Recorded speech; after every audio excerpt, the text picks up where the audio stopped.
Everyone, this is the first part of October's Lightroom help, and we've got 3 photos for this session, which I'll split into 3 videos.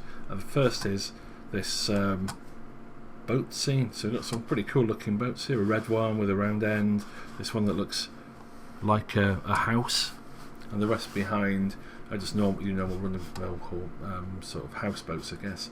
So first thing, let's see if we can do a crop on it, just to get the horizons right. I mean, that's probably a good, if you want a benchmark, just click on the edge of this thing here and drag it down to the reflection. So hopefully that's nice and vertical, and the rest of it all have sorted itself out as well. It's an interesting one, isn't it? Because we've got these nice hills in the background. I'm just trying to crop it to make the most of it. Let's try that.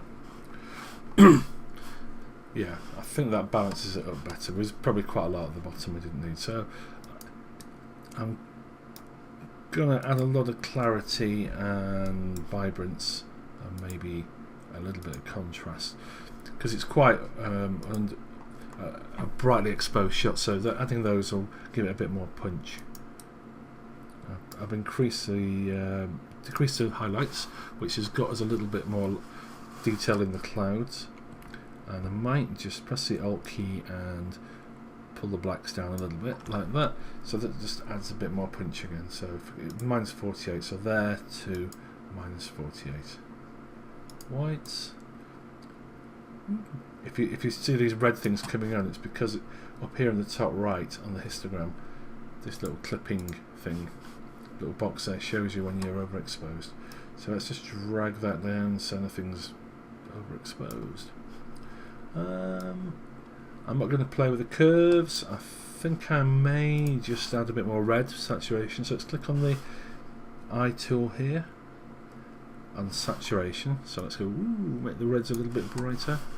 Not brighter, more red.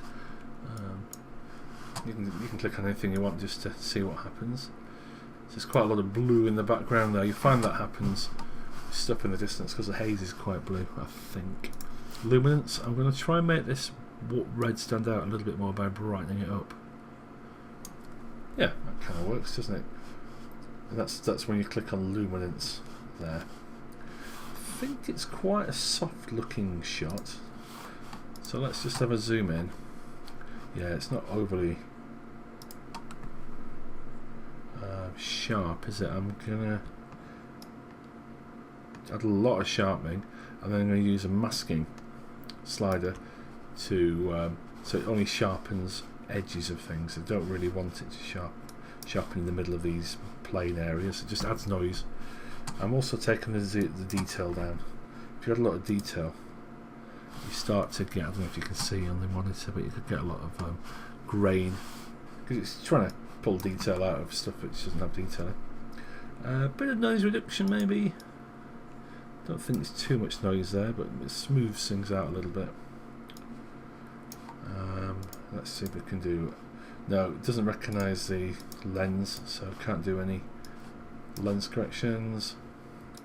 And finally, what about a vignette? Just see if it helps draw the eye in. Yeah, sort of helps a little bit, doesn't it? Notice how it's darkening the bottom a lot quicker than it is darkening the top. One thing I might do just to finish off is use a grad tool. I just want to affect the water at the bottom, because I reckon if you add a bit of whites, let's get rid of the highlights indicator, a lot of saturation, and a bit of clarity, you get quite an interesting looking waterfront there. Just a bit more surreal than real. So that's what I do with that first one. Let's just have a quick review and see what it came to us looking like. So I tend to just do create virtual copy, and then Control Shift and R to reset settings. So that's what was sent, and that's an edit. I'm not saying it's perfect, but that's probably where I'd have gone with it. Okay, Hope that helps.